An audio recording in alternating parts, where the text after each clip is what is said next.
बिस्मिल्लाहिर्रहमानिर्रहीम। अस्सलाम वालेकुम।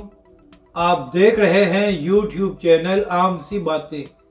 पाकिस्तानी मीडिया का दोहरा मेयार बुरी तरह एक्सपोज।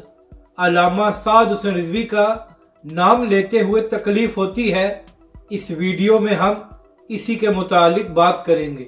नाजरीन कराम, जब इमरान खान या शहबाज शरीफ सिर्फ फोटो सेशन के लिए किसी सैलाबज़दा इलाके का दौरा करते हैं तो पूरा पाकिस्तानी मीडिया उसकी हेडलाइंस बनाकर दिखाता है, जबकि दूसरी जानब अल्लामा साद हुसैन रिजवी पिछले 3 हफ्तों से सैलाब से मुतासरा इलाकों में मौजूद हैं और तहरीक लब्बैक के सरबराह दिन रात वहां पर काम की निगरानी कर रहे हैं।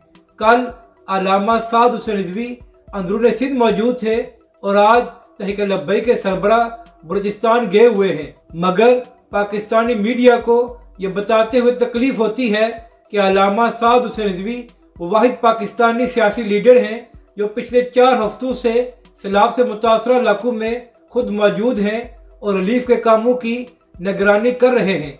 तो नाजरीन कराम, आप यहाँ से अंदाज़ा लगा लें कि पाकिस्तानी मीडिया को तहरीक लब्बैक पाकिस्तान और अल्लामा साद हुसैन रिजवी से कितनी तकलीफ है और ये लोग तहरीक लब्बैक के मुतालिक खबरें नहीं देते। अपनी राय का ज़रूर इजहार करें कि आपको ये वीडियो कैसी लगी और हमारे इस चैनल को भी सब्सक्राइब करें।